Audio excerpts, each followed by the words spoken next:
कभी सोचा है कि दुनिया की कुछ सबसे बेहतरीन मशीनें, चाहे वो रॉकेट हों या फिर कंप्यूटर, वो कैसे बनती हैं? असल में ये सब धातु को जोड़ने के एक बहुत ही अनोखे और क्रांतिकारी तरीके पर निर्भर करती हैं। एक ऐसी प्रोसेस जिसने हमारे बनाने और सोचने के तरीके को ही बदल कर रख दिया। ये शब्द किसी और के नहीं, बल्कि सैटर्न 5 रॉकेट बनाने वाले महान डॉक्टर वर्नर वॉन ब्रॉन के हैं। और इससे एक बात तो साफ हो जाती है कि एरोस्पेस की दुनिया में वेल्डिंग कितनी ज्यादा जरूरी और कितनी ज्यादा मुश्किल है। तो चलिए मुद्दे पर आते हैं। दशकों तक नासा एक बहुत बड़ी मुश्किल से जूझ रहा था। वो अपने रॉकेट्स के लिए एल्यूमिनियम के बड़े बड़े टुकड़ों को कैसे जोड़े, वो भी बिना किसी छोटी सी भी गलती के, जो जानलेवा साबित हो सकती थी। जरा नासा के वेल्डिंग के इतिहास को देखिए। 60 के दशक में सैटर्न वी से लेकर 70 के दशक के स्पेस शटल तक हर बार एक ही कहानी थी। पुरानी वेल्डिंग के तरीकों में धातु को पिघलाना पड़ता था, और पिघलाने का मतलब था नई नई समस्याएं, कभी पोरोसिटी तो कभी हॉट क्रैकिंग। तो इंजीनियरों के सामने यही सबसे बड़ा सवाल था। एक ऐसा सवाल जिसका जवाब देना आसान नहीं था। धातु को जोड़ना, पर बिना उसे पिघलाए, ये कैसे हो सकता है? पर इसी सवाल के जवाब में वो खोज छिपी थी जो सब कुछ बदलने वाली थी। और नासा की इस बड़ी समस्या का जवाब था फ्रिक्शन स्टिर वेल्डिंग। एक ऐसा नाम जिसने आकर जैसे पूरा खेल ही पलट दिया। नाम सुनने में भले ही सीधा साधा लगे, पर इसका काम सच में असाधारण है। तो आखिर ये काम कैसे करता है? देखिए, फ्रिक्शन स्टिर वेल्डिंग या FSW एक सॉलिड स्टेट प्रोसेस है, और इसका सीधा सा मतलब यह है कि धातु कभी पिघलती ही नहीं है। इसके बजाय एक घूमने वाला टूल गर्मी और दबाव से उसे इतना नरम कर देता है कि वो लगभग प्लास्टिक जैसी हो जाती है, और फिर उसे आपस में मिला देता है। इसे समझने का सबसे आसान तरीका यह है कि आप एक बहुत गाढ़े आटे को गूंथने के बारे में सोचें। आप उसे पिघला नहीं रहे हैं, बस गर्मी और दबाव से उसे एक साथ मिला रहे हैं। FSW का मूल सिद्धांत बिल्कुल यही है। तो ये सुनने में तो बड़ा सरल लगता है, पर असल में ये होता कैसे है? चलिए इसकी पूरी प्रक्रिया पर एक नज़र डालते हैं। ये सिर्फ 3 आसान स्टेप्स में होता है।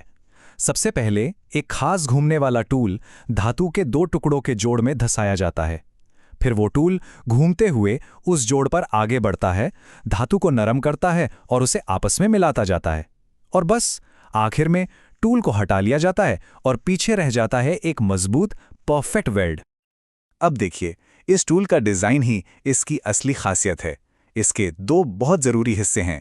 एक है शोल्डर, जो ज़्यादातर गर्मी और दबाव पैदा करता है, और दूसरा है पिन, जो असल में नरम हो चुकी धातु को मिलाने का काम करता है। ये दोनों मिलकर ही एक बेहतरीन वेल्ड तैयार करते हैं। इस नई टेक्नोलॉजी का असर सच में जबरदस्त था, और इसकी शुरुआत हुई नासा से, जिसने इसे अपनाकर रॉकेट बनाने के पूरे तरीके में ही एक क्रांति ला दी। जी हाँ, बिल्कुल सही सुना।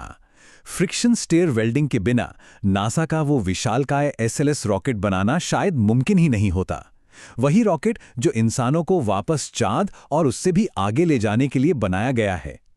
जरा इस एक नंबर पर गौर कीजिए, 9.2 मिलियन पाउंड का थ्रस्ट। ये आंकड़ा ही बताता है कि FSW से बने स्ट्रक्चर कितने ज्यादा शक्तिशाली और भरोसेमंद होते हैं। ये सिर्फ धातु को जोड़ना नहीं है, ये असल में अविश्वसनीय ताकत बनाना है। लेकिन कहानी यही खत्म नहीं होती। जो टेक्नोलॉजी सितारों तक जाने के लिए बनी थी, उसने बहुत जल्द हमारी धरती पर, हमारे रोजमर्रा की जिंदगी में भी अपनी जगह बना ली। और जरा ये लिस्ट तो देखिए, कितनी शानदार है। बड़े बड़े जहाजों के डेक से लेकर फोर्ड GT जैसी सुपर कार तक, हाई स्पीड ट्रेनों से लेकर SpaceX के फाल्कन 9 रॉकेट तक, और तो और iMac के इतने पतले और मजबूत डिजाइन के पीछे भी इसी FSW का कमाल है। पर देखिए, हर क्रांतिकारी टेक्नोलॉजी की तरह FSW भी हर तरह से परफेक्ट नहीं है। इसकी भी अपनी कुछ चुनौतियां हैं, अपनी कुछ सीमाएं हैं। तो इसके फायदे और नुकसान दोनों को समझना जरूरी है। एक तरफ तो यह है कि आपको अविश्वसनीय रूप से मजबूत जोड़ मिलते हैं, वो भी बिना पिघलने वाली समस्याओं के। लेकिन दूसरी तरफ इसे सेटअप करने का शुरुआती खर्चा बहुत ज्यादा है, और ये प्रोसेस पार्ट्स के बीच जरा से भी गैप को बर्दाश्त नहीं करती। और हाँ, वेल्ड के आखिर में एक छोटा सा छेद भी रह जाता है।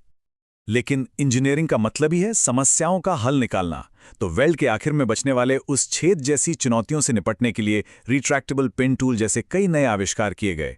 ये दिखाता है कि ये टेक्नोलॉजी रुकी नहीं है, ये लगातार बेहतर हो रही है।